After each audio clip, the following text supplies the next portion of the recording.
Amigos, bienvenidos a un episodio más de Reaprendices. El día de hoy los quiero invitar a que se suscriban a nuestro canal de YouTube, que nos comiencen a seguir en Spotify, TikTok, Instagram, a dar me gusta, comentar, compartir y todo aquello que fomenta la interacción, pues para que lleguemos a más gente, ¿no?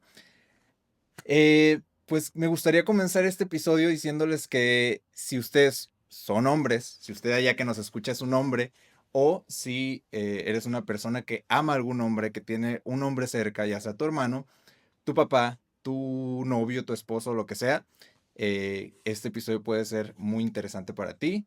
Y pues tengo un invitado con el que vamos a hablar de este tema a modo más profundo, que es el tema de las masculinidades. Buddy, bienvenido. Buddy, Muchas Zárate con gracias. nosotros. Muchas gracias por invitarme y aparte por invitarme a hablar de este tema que puedo pasar horas y horas y horas y horas hablando de esto. Es que está súper interesante. Y comencemos de lleno, Buddy. Para ti, ¿qué significa la masculinidad o qué significa ser hombre? Pues sí, creo que en realidad esa es la pregunta más compleja. Creo Ujú. que históricamente las personas, porque no solamente los hombres aprendimos que ser hombre tenía una definición única, que normalmente estaba vinculada al poder, a la dominación, ¿no? al control, ¿no?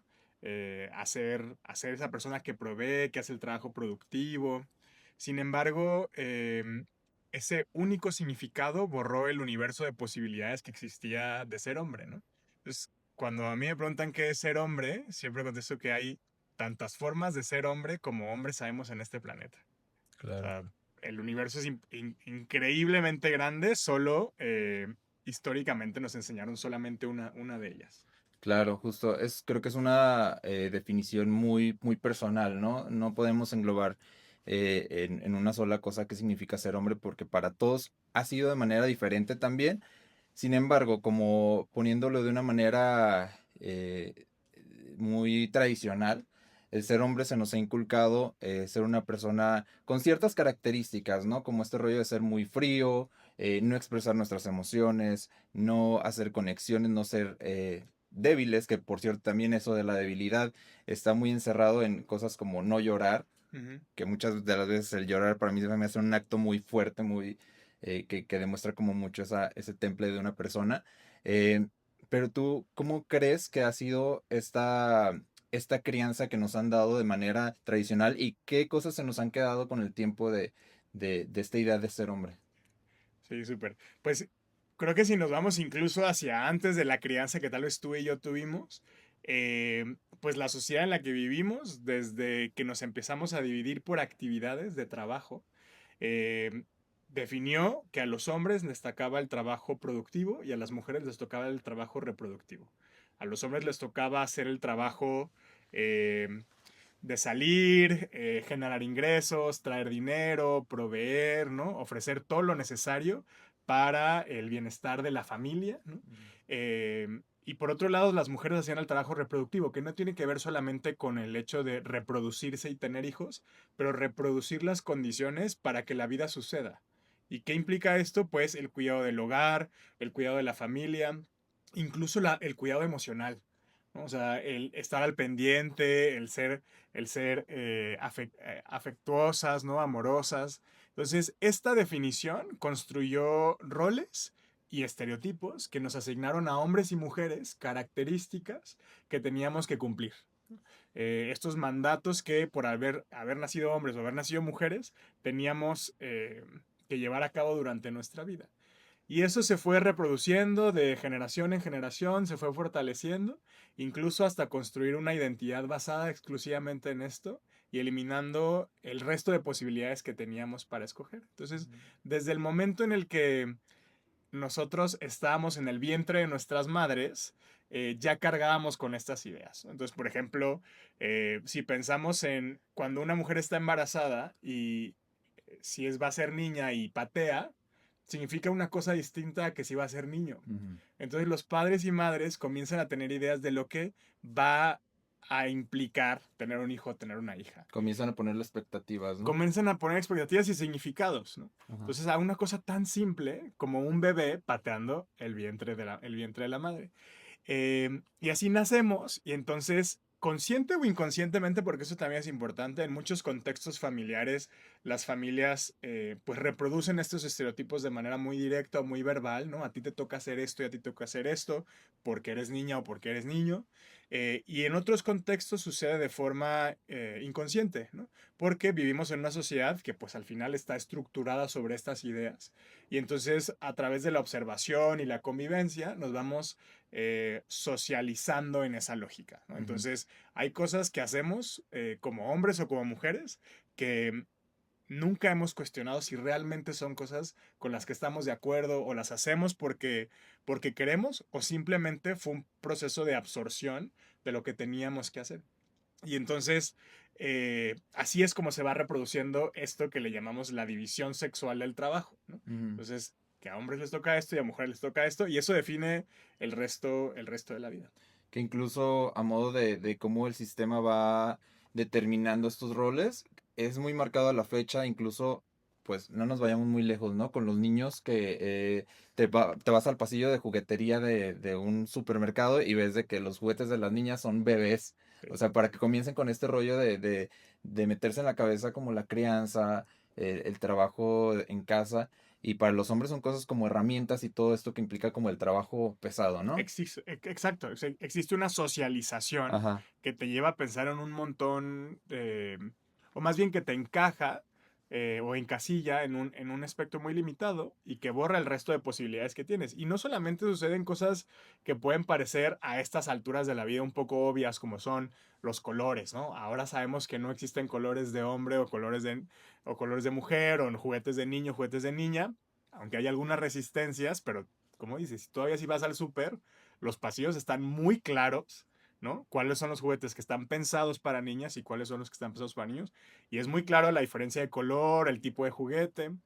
Pero esto se manifiesta incluso en las cosas más simples, ¿no? Que incluso tenemos registradas en nuestro cerebro. Cuando doy talleres sobre esto, me gusta mucho preguntar a la gente, ¿qué es lo más ridículo que haces en tu día que está definido por si eres hombre o si eres mujer? Ok. Eh, Incluso si pensamos en nuestra comida.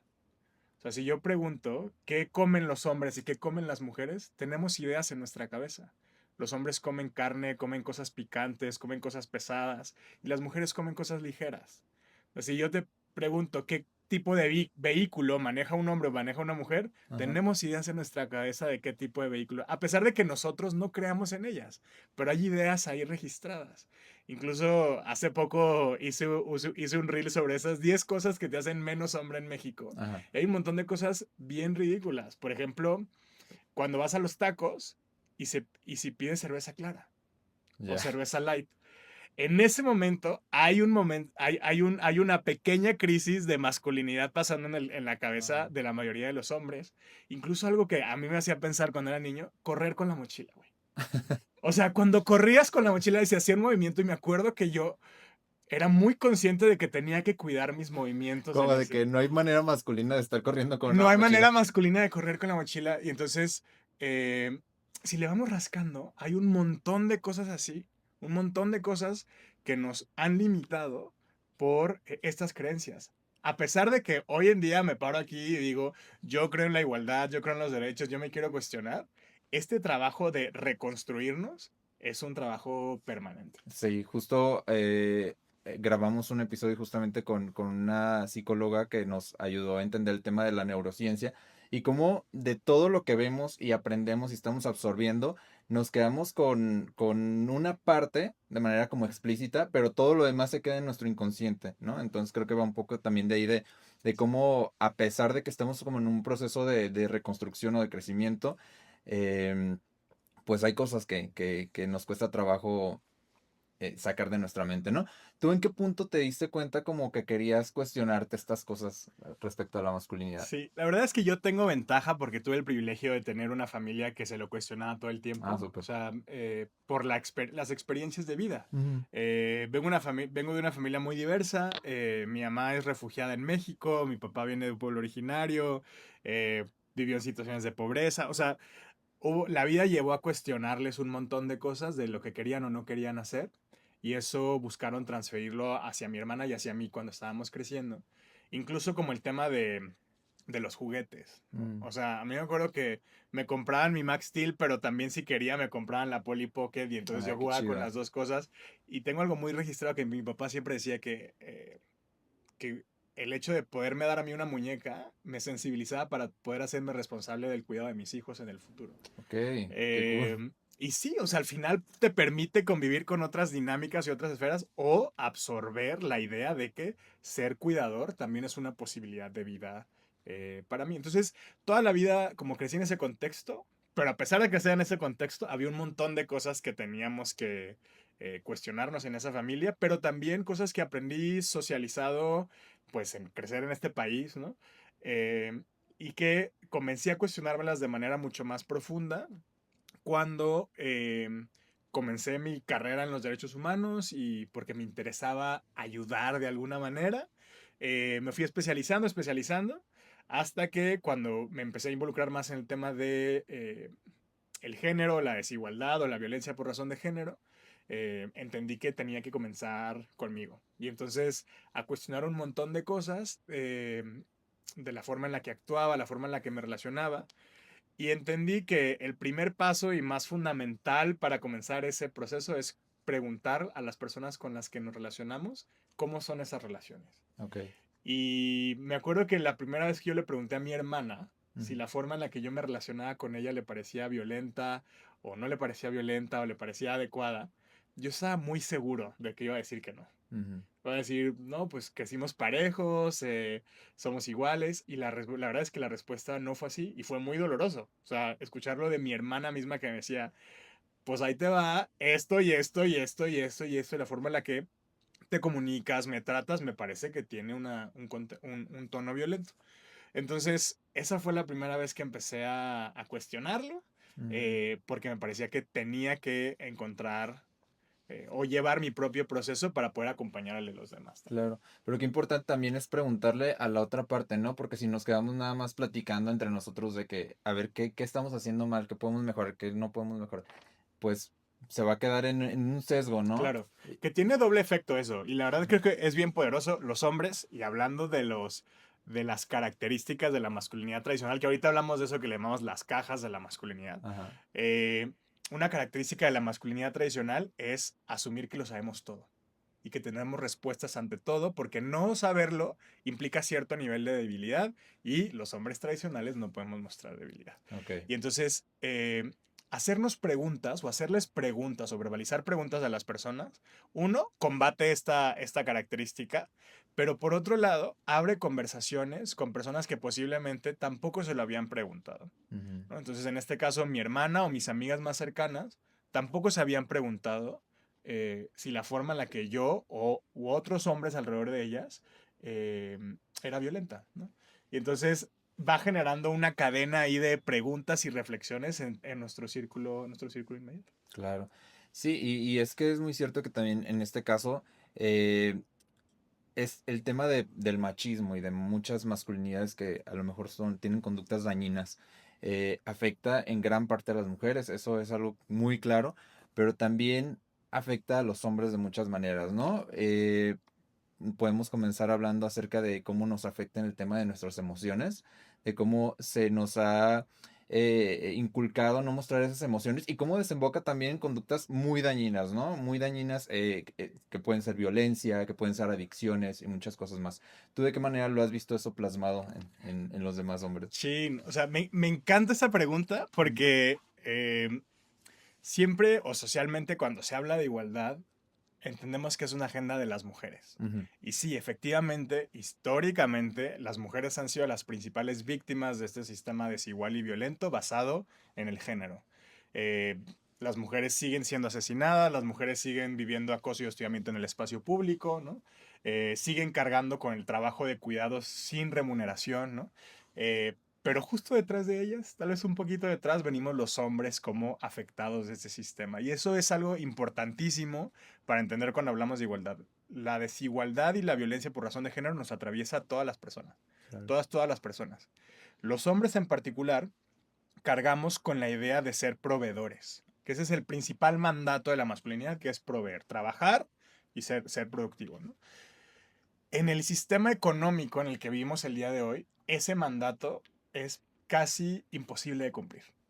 O Ujú. sea, si pensamos en nuestras dinámicas y en nuestros amigos, ¿quién realmente el día de hoy puede hacerse cargo de ser un proveedor de una vida eh, digna, ¿no? Disfrutable para Sí, que otras 4 personas que viven en su no, familia? está cabrón. Sí, es casi imposible. Entonces, esto genera un montón de presiones y tensiones que chocan con la falta de educación para el manejo y expresión de nuestras emociones. Y más allá de mi experiencia personal, los estudios lo demuestran, ¿no? En nuestro país, por ejemplo, eh, 8 de cada 10 suicidios que se cometen por año en México son cometidos por hombres. Y esto no puede ser casualidad, No. ¿no? 8 de cada 10. Entonces, que habla, por un lado, de las presiones que viven los hombres y la complejidad de ese tipo de tensiones, porque por supuesto, o sea, si tú asumiste o fuiste educado para ser un hombre proveedor y estás fallando como proveedor porque ya no hay ingreso, porque no alcanza el dinero, porque X razón, y al mismo tiempo no sabes cómo lidiar con este estrés, con ese miedo, con esa ansiedad, entonces la salida más rápida es cometer un acto de esta naturaleza. Ujú. Em, y entonces, eso es una de las principales consecuencias. Si nos metemos a rascarle más, vamos a encontrar un montón. Por ejemplo, la relación de hombres que mueren en accidentes violentos es de 9 de 10, ¿no? Que son hombres y esto está vinculado con este deseo de siempre, pues, mostrar poder, dominar o incluso el tipo de situaciones en las que nos ponemos o nos exponemos, ¿no? Entonces, sí, me parece importantísimo que comencemos a dialogar sobre las consecuencias que ha traído sobre nosotros también este sistema. Pero fuera de eso, a mí me parece que la principal consecuencia negativa que ha traído sobre nosotros es que nos robó de la posibilidad de escoger sobre nuestra propia vida. Ok. Este mandato de la masculinidad, de lo que nos dijo lo que teníamos o podíamos ser o no ser, nos robó la posibilidad de escoger libremente quiénes somos. Por eso que hablábamos hace un momento, ¿no? Nacimos y crecimos con esta idea y hemos trabajado toda la vida para poder cumplir y llenar esa caja. Em, Sin embargo, las condiciones ahora son casi imposibles para hacerlo. Y parecería que conforme vamos creciendo, nos cuesta más trabajo encontrar nuestra verdadera identidad, ¿no? Justamente por cumplir con estos mandatos.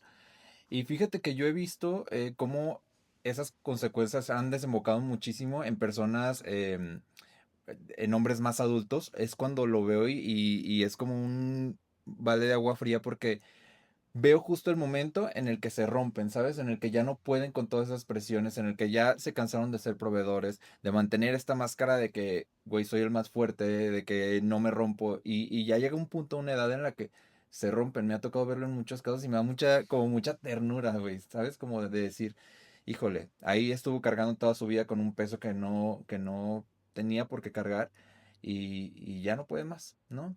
Y justamente ese tipo de, o sea, para llegar a ese punto es pasar por por muchas, pues, por muchas cosas ante la sociedad que te va imponiendo, ¿no? Como el hecho de, justo, de que con cosas tan sencillas y tan, que parecen ser solamente palabras, pero simplemente el decirle a los niños desde chicos de, los niños no lloran, el pareces niña, esa frase, por ejemplo, más allá de también traer algo como dañino para los hombres, también es algo súper misógino, asumiendo que lo femenino es negativo, ¿no?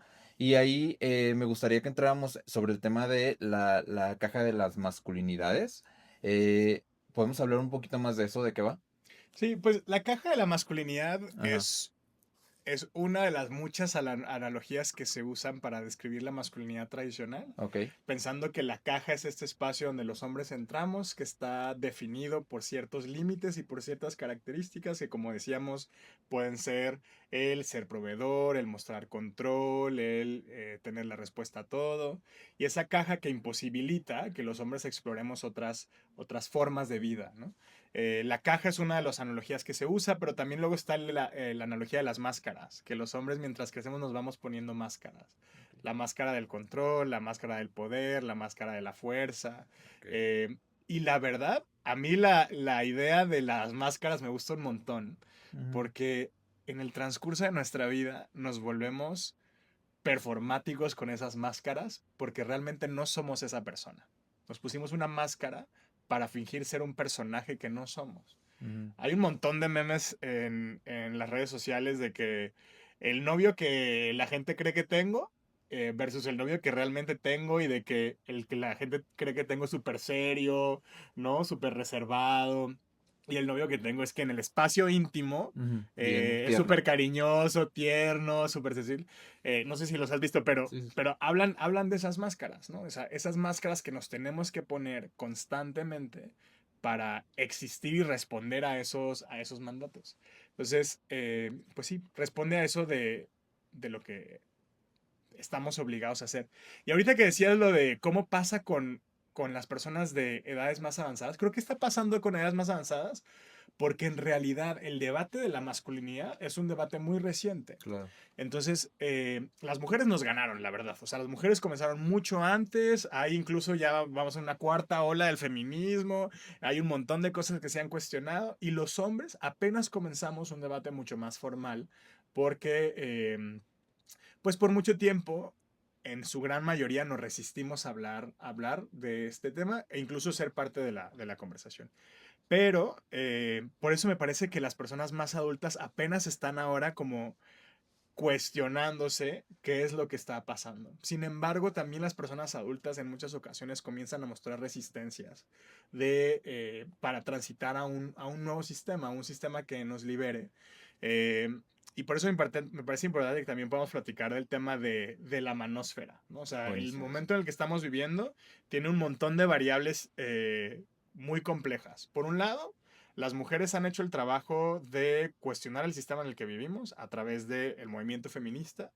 eh, que quiero pedir una cámara, esa es mi Esa cámara. es tu Voy a pedir cámara. una cámara y voy a decir, el movimiento feminista no es el contrario al...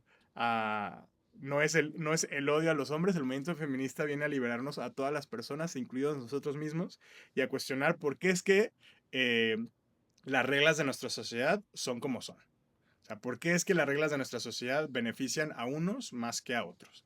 Y entonces empezó a pasar todo este movimiento, se empiezan a cuestionar cosas y es como cuando matas un animal. O sea, le echas veneno a una cucaracha, la Ujú. cucaracha da las patadas más duras hacia cuando ya está muriendo, ¿no? Y es un poco lo que está pasando con el sistema en el que vivimos.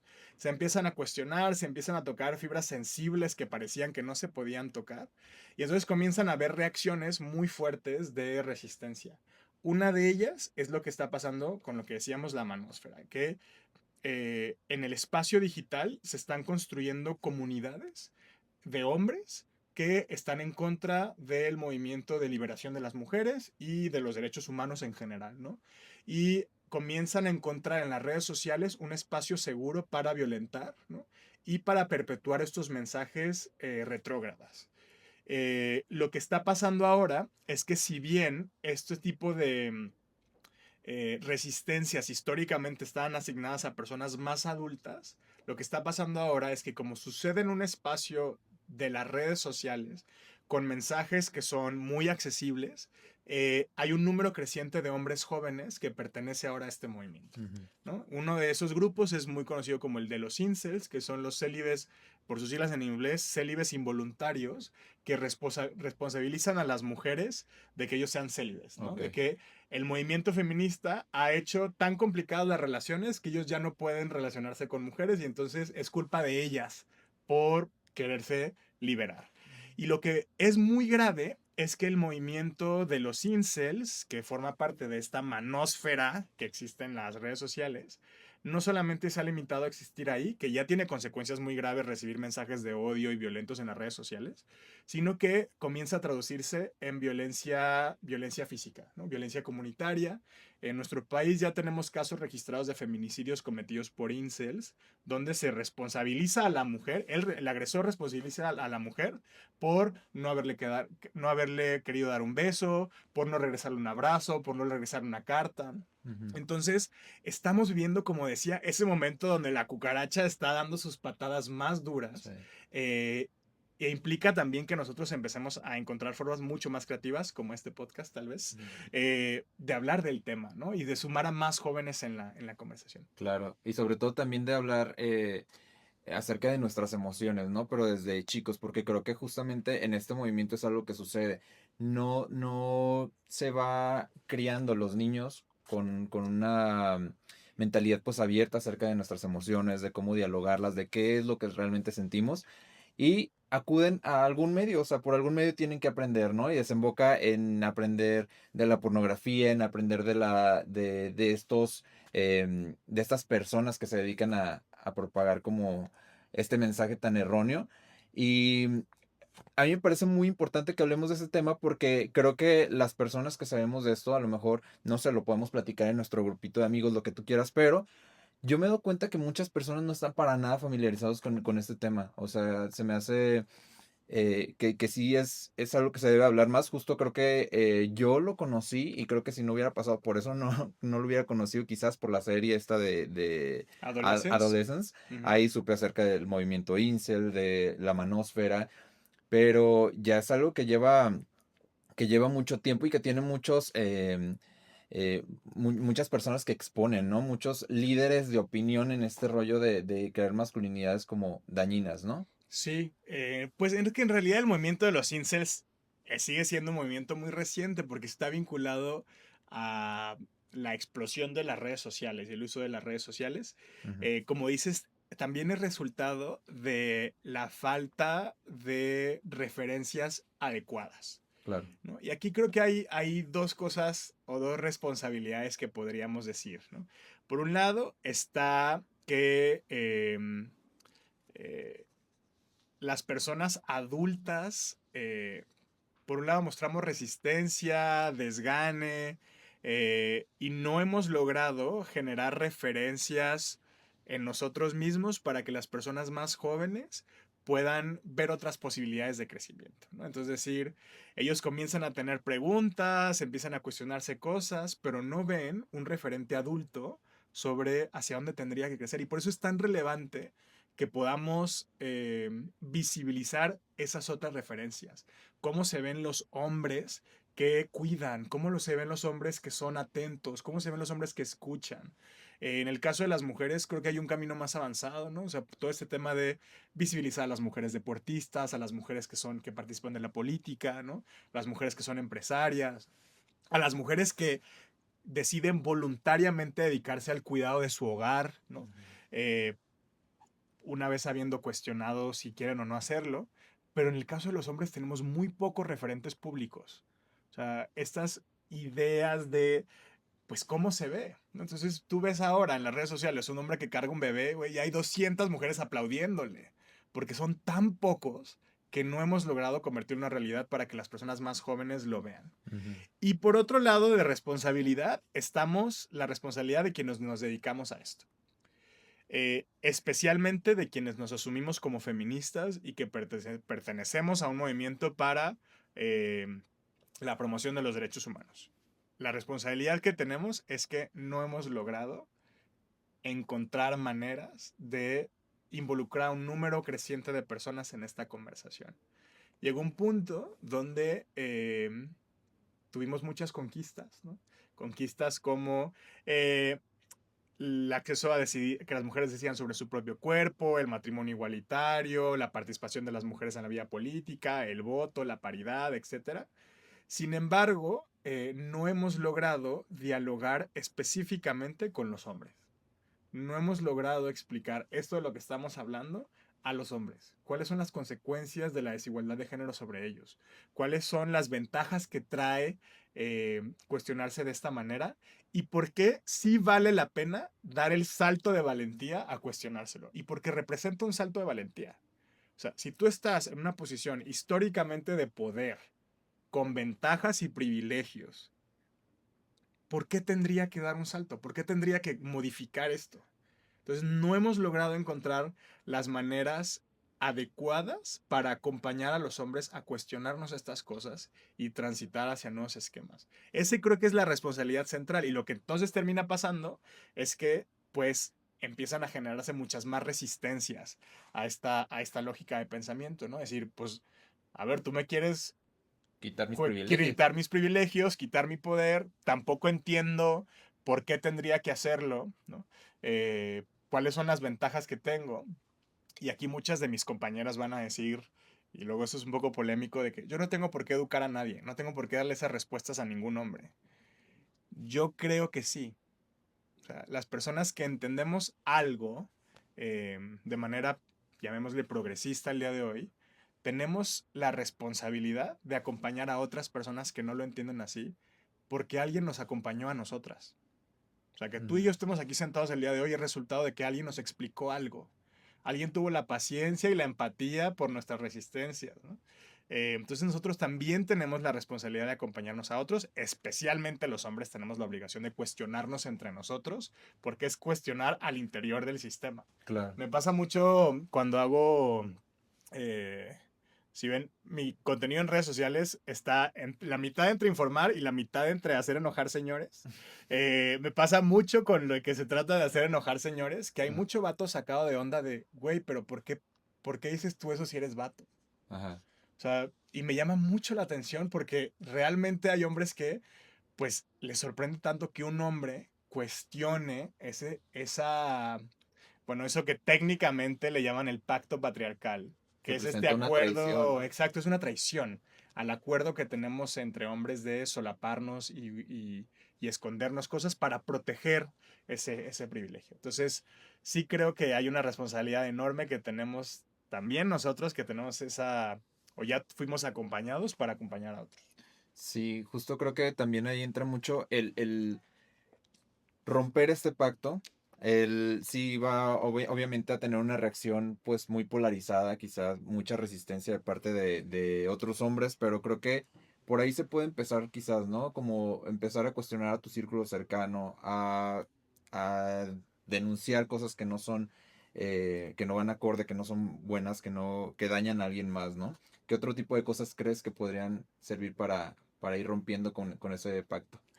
Pues, esa es una pregunta bien interesante porque yo últimamente he decidido, y digo, por supuesto que este episodio se trata de eso, pero en espacios de acompañamiento a hombres, entender que la conversación posiblemente no tiene que ser desde la masculinidad como tal, Ok. sino eh, en las formas en las que en otras formas en las que la masculinidad existe. Por ejemplo, hace poco me tocó dar un taller a hombres conductores de transporte de carga y mecánicos de una empresa que se dedica a eso. Entonces lo publiqué en redes sociales y todo el mundo era que, güey, qué grupo tan complicado para hablar de derechos y de igualdad, ¿qué te dijeron? ¿Cuáles eran sus resistencias? Y sí, la verdad es que como cualquier otro grupo de hombres, si tú llegas y hablar de igualdad, güey, todos de que, Sí. ok.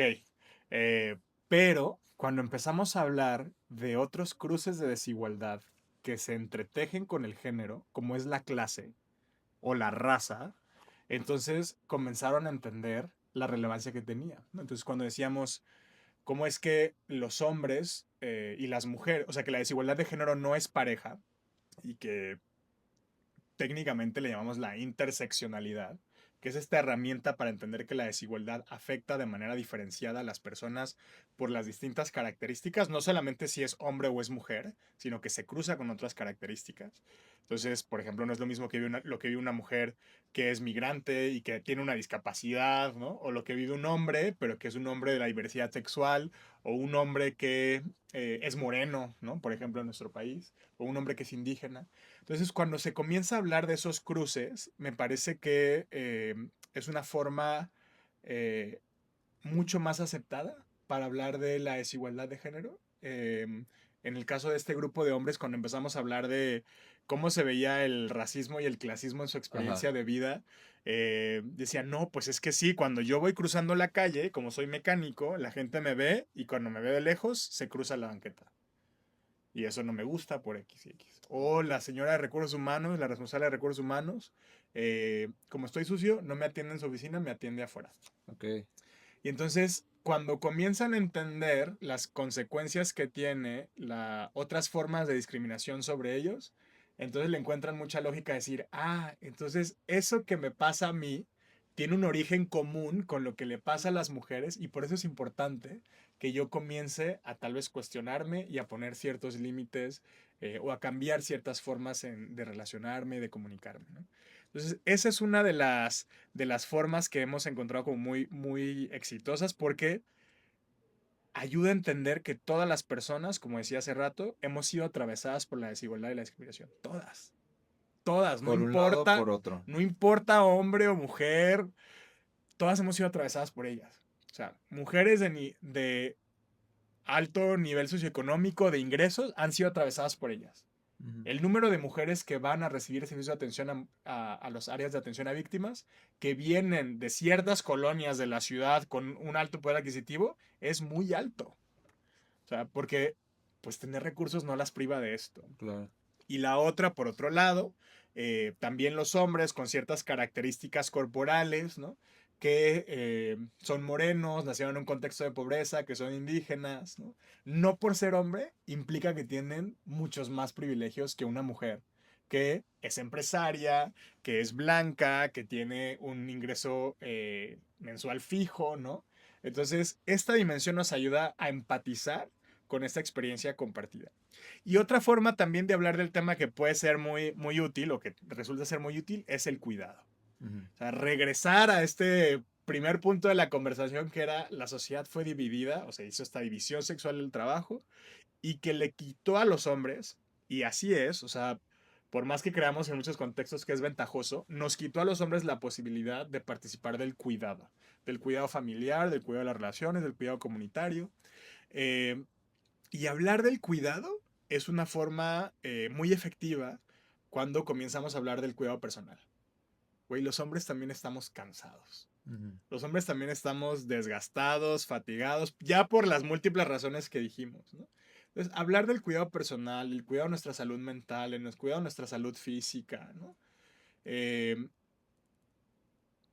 los hombres, por más estereotipos que tengamos, ¿no? O ideas que aceptemos sobre nosotros de que tenemos que ser de esta manera y así, al final del día también nos preocupamos por nosotros. Claro. Entonces, hablar del cuidado en un nivel personal es muy efectivo para después hablar del cuidado de otras formas de vida, como puede ser el cuidado de una planta o el cuidado de los animales, y hablar también del cuidado de las personas que quiero, ¿no? Luego en redes sociales, y esta opinión también luego es muy controversial con algunas compañeras, que es, en redes sociales siempre el 8 de marzo no falta el güey que dice... A eh, nosotros también nos matan. no, no, no, Ah, que dice, tienes que, o sea, apoyar esto porque qué tal si fuera tu hermana o fuera tu mamá, ok. ¿no? O sea, que tienes que promover la igualdad porque no quisieras que le pase a tu hermana y a tu, o a alguien que quieres, ¿no? Entonces siempre hay una discusión de que es que no va por ahí, tiene que ser igualdad para todas las personas, pero los hombres que están apenas pasando por eso tránsito de darle importancia a otras formas de vida, el aprender a cuidar su círculo más inmediato es fundamental. Es un paso. Entonces, aprender a encontrar nuevas formas de relación con sus parejas, con sus hermanas, ¿no? Eh, Hace poco también me tocó escuchar el testimonio de un entrenador deportivo de cierta institución pública Ujú. que fue sancionado por conductas de acoso. En realidad de hostigamiento hacia mujeres que entrenaban, ¿no? Y que pues toda la vida creyó creyendo que era normal hacer ese tipo de comentarios y tener ese tipo de tratos, que era validado por otros entrenadores. Entonces está este güey que pues tenía ese tipo de comportamiento y que era validado por el contexto en el que vivía, por sus amigos, por otros hombres y tal. Fue sancionado y llegó a su casa y decía, y llegó y se quería quejar de que estaba siendo sancionado y lo habla con su esposa y su Ujú. esposa se queda callada y le dice, pues es que a mí me pasa lo mismo en mi espacio de trabajo. Ok. O sea, en la empresa donde yo trabajo hay un güey que constantemente me mira de forma lasciva, hace comentarios sobre mi apariencia. Y fue hasta ahí donde él entendió, porque era alguien que le importaba en ese nivel, entendió la gravedad de lo que él hacía en su espacio de Claro. trabajo. Y por supuesto que no se tiene que limitar a esto, ¿no? Él Ujú. ahora tiene que cuestionarse, pues, cómo se relaciona con todas las mujeres y con todas las personas en sociedad. Pero este era el primer nivel que tenía que entender. Y finalmente nos lleva a hablar del cuidado comunitario y el cuidado del resto de relaciones. Entonces, por un lado, la interseccionalidad, entender otros cruces de la desigualdad y cómo eso nos ayuda a nosotras o a nosotros a conectar con la desigualdad de género. Y por otro lado, el tema del cuidado, ¿no? Entonces, ¿qué tanto aprendemos a cuidar de nosotros mismos y a cuidar de de las personas que tenemos alrededor. Claro, y me parece muy importante esto que dices de también cómo tener estos primeros acercamientos con los demás hombres para que esa resistencia que tienen ya de base no sea tan marcada, ¿sabes? Incluso en algún momento platicaba, por ejemplo, con una terapeuta de que yo quería hacerle una invitación a una persona cercana a ir a terapia, ¿no? Pero justo el acercarme y decirle, güey, ve a terapia, es incluso hasta como muy invasivo, ¿no? Y creo que de antemano ya supone una resistencia muy, muy cabrona. Pero el acercarme y decirle, oye, quizás, no sé, el tema de tu dolor de cabeza se te podría quitar yendo a terapia, ¿no? Algo así.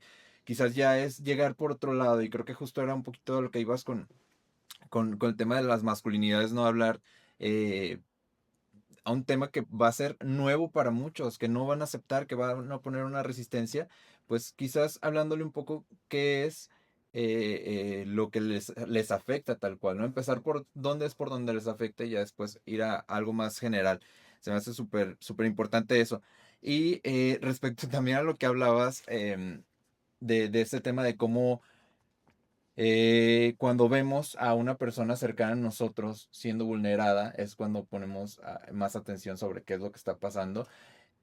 Pensé un poquito en un caso que acaba de pasar hace poco, hace días, que es el tema de la Miss Universo, Sí. de cómo causó mucho revuelo que una mujer levantara la voz, que no se le dejara un güey, y cómo también como mexicanos yo lo vi tanto en hombres como mujeres, estaban muy orgullosos, muy de que qué bueno que no se dejó de ese cabrón, ¿no? Y siento que fue también ese como primer nivel para que vieran un poquito de que, o sea, que los demás vatos vieran de que, güey, hay vatos que no se callan el hocico, que a huevo Ujú, tienen que tener la razón, ujú. y porque fue aparte muy obvio, que otra cosa también muy, muy importante destacar de ese caso, es de que el güey tiene un nivel de poder muy grande, y creo que en el video que está en redes sociales se vio muy notorio cómo quería ejercerlo sobre todas ellas. Y digo, para él haber llegado a ese punto, ¿a cuántas mujeres no debió intentar callar, ¿no? En el camino. Sí. Y creo que es algo que pasa también mucho con los hombres.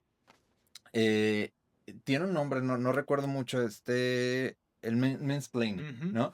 Que es como ganas de siempre tener la razón, ¿no? ¿Por qué crees que sea eso? Porque, ¿de dónde viene? ¿De dónde viene Pues la fuerza de querer tener la razón? tiene que ver al final con el principio sobre el cual se sustenta el machismo o esa forma tradicional de ejercer la masculinidad, que es el poder. Ajá. Ejercer poder sobre otras personas y control sobre otras personas, ¿no? Entonces, sobre la forma, no solamente sobre sus relaciones, sobre sus cuerpos, sino incluso sobre su forma de pensar, la forma en la que hablan. Entonces, viene de ese lugar y me parece que este tema es súper interesante. Fátima es nuevo ídolo nacional, la verdad. Sí. Y creo que la razón por la que también ayudó a que muchos hombres se subieran a la conversación tiene que ver con patriotismo. Sí. Y entonces creo que o sea, me parece súper interesante analizar cómo es que cuando logramos encontrar estos cruces donde los hombres también se sienten atravesados, que es lo que estamos hablando, como el patriotismo, como los hombres mexas del orgullo que sienten de ser mexicanos, eh, les ayudó a entender en el caso de Fátima la gravedad del tema, ¿no? Y me parece súper importante hablar también de cómo es que tenemos que comenzar a poner límites de lo que sucede en las plataformas digitales y en los medios de comunicación que siguen validando estos patrones de conducta. Entonces, existen mensajes en muchos casos cruzados en estos medios de comunicación. Y ya para tal vez ir cerrando, eh, quiero hablar de la granja VIP. O Venga, sea, venga, venga, quiero venga. hablar de la granja VIP. Venga, aquí nos encanta la Sí, televisión basura. la televisión basura, pero que al final le habla a un montón de personas en este país. La granja VIP y la casa de los famosos tienen un algoritmo tan bien diseñado que aunque tú no lo consumas, Llégate. sabes de qué está. O sea, sabes qué está pasando, incluso puedes saber quién está, ¿no? Pero el caso específico de la granja VIP, con la invitación a Eleazar Gómez a formar parte de la casa, me parece una de esas eh, expresiones de cómo es que los medios de comunicación siguen validando o perpetuando estas ideas. Eleazar Gómez fue denunciado más de 6 veces como un agresor por parte de sus parejas. La denuncia de una de ellas logró proceder. Estuvo en prisión preventiva entre 3 y 4 meses y después en libertad condicional, para después ser invitado a una de las plataformas de televisión con más alcance en este país, ¿no? Y al primer momento demostrar que pues las conductas violentas siguen siendo parte de su identidad, ¿no? Sí. Que eso me parece gravísimo, porque lo que hace y que han hecho los conductores y conductoras de esa plataforma es validar que él merece esa segunda oportunidad. Y 100% las personas merecemos una segunda oportunidad, y la cultura de la cancelación es una de las peores cosas que nos ha pasado. Las personas cometemos errores y podemos trabajar por corregir esos errores, pero necesitamos realmente asegurarnos de que esos errores han sido subsanados. El comportamiento que él tiene en relación con Teo y los comentarios homofóbicos que hace, la forma en la que relaciona con sus compañeras, se ve a mil luces que ese comportamiento no se ha transformado, ¿no? Y que fue invitado para generar ese tipo de polémica y ese tipo de contenido, y por tanto la responsabilidad de la televisora está directamente relacionada a esto. O sea, la violencia que sigue existiendo en este país en contra de las mujeres es responsabilidad también de este tipo de plataformas que lo permiten. Entonces, ¿cómo le hago? ¿Cuándo invito a Eleazar para que participe en un proceso? Cuando realmente podamos asegurarnos que se ha cuestionado, que hay en su comportamiento manifestaciones de que desea tener otras formas de relaciones, ¿no? Pero no es el caso de lo que tenemos acá. Y entonces, me gusta mucho el tema porque se vincula también con el caso de Fátima, ¿no? En los medios de comunicación comenzamos a encontrar mensajes cruzados sobre esto, que por un lado hablan de que, pues, el trabajo de las mujeres está dando resultados porque han ganado terreno, ¿no? Han ganado espacio en los medios de comunicación, pero por otro lado, ahora nos toca a los hombres comenzar a cuestionar este tipo de cosas, ¿no? Una cosa es que las mujeres digan, Eleazar Gómez no debe estar ahí, y otra cosa es que entre hombres digamos, este vato no tiene ningún lugar en una plataforma de este alcance. No podemos premiar este tipo de comportamientos en esa escala. Por supuesto que le corresponde al sistema de justicia sancionarlo y darle seguimiento. Sistema de justicia un poco en crisis y fallando ahora, ¿no? Pero hay una responsabilidad que tenemos de asegurarnos que entre nosotros nos estamos poniendo límites también. Claro. Y creo que muchas veces sirven este tipo de programas también para cuestionarnos. Digo, sería lo ideal. En muchos casos no sucede porque tendemos más a pensar como en masa, ¿no? Pero se ve reflejado el machismo también y la misoginia en muchos casos, ¿no? De cómo este arquetipo de la persona que a lo mejor llora, si un hombre llora, ya es como de que, ok, lo, lo, lo victimizan, lo abrazan, lo acogen, pero si una mujer lo hace, ya son este tipo de adjetivos como de que es una exagerada, dramática y demás, ¿no? Entonces creo que la parte en la que le podemos dar vuelta es interiorizando un poquito y ponernos a pensar cómo lo vemos nosotros, ¿no? Sí, y al final pensar que, pues en la lógica del capital o en la lógica del negocio, la mejor forma de ponerle un alto tiene que ver con dejar de consumir, ¿no? O sea, las marcas se subieron al tren de los derechos humanos y de la inclusión cuando les redituaba. Entonces, cuando ahora en el movimiento de la manosfera, cuando la manosfera comienza a crecer y se empiezan a validar otros mensajes, entonces personas como Eleazar Gómez y Adrián Marcelo parece que vuelven a tener cabida en este tipo de plataformas. Claro. Entonces las personas tenemos la responsabilidad de dejar de consumir, ¿no? Que creo que es la primer medida, ¿no? Que podemos tener para ir erradicando pues estas formas que se premian en las plataformas digitales. Exacto. Pues bueno, yo te agradezco mucho, Buddy. Si quieres decir algo más, ¿dónde te podemos encontrar? Sí, Cuéntanos. me pueden seguir en redes sociales, en cualquier red social estoy como Buddy Zárate. Y digo cualquier red social porque yo como tía sigo usando Facebook. Varios momentos al día. Metroflog, MySpace y todo eso. ¿Todavía existe Metroflog? No sé, no. Espero que no. Y si sí, lo voy a abrir. Espero que Y La verdad es que me encanta cuando la gente me pasa muy seguido que la gente me manda referencias, ¿no? Mm, De que ya viste este video, güey, haz comentarios sobre esto. Entonces, si tienen algo también hay que les interese que podamos seguir debatiendo, háganlo en mm. cualquier red social como Badizar. Porque Vadim no nada más habla acerca de estos temas de la masculinidad, de sucesos así. ¿De qué más podemos encontrar en tus redes? Hablamos de cualquier forma o cualquier tema relacionado a los derechos humanos. Me, eh, y al mismo tiempo busco ofrecer comedia. Siempre digo en mi perfil, de hecho creo que en mi perfil dice de que me importan los derechos humanos y también me creo chistoso, o por lo menos eso cree mi mamá. Entonces la neta estoy siempre como preguntándome, primero riéndome un poco porque al final es lo que nos queda, ¿no?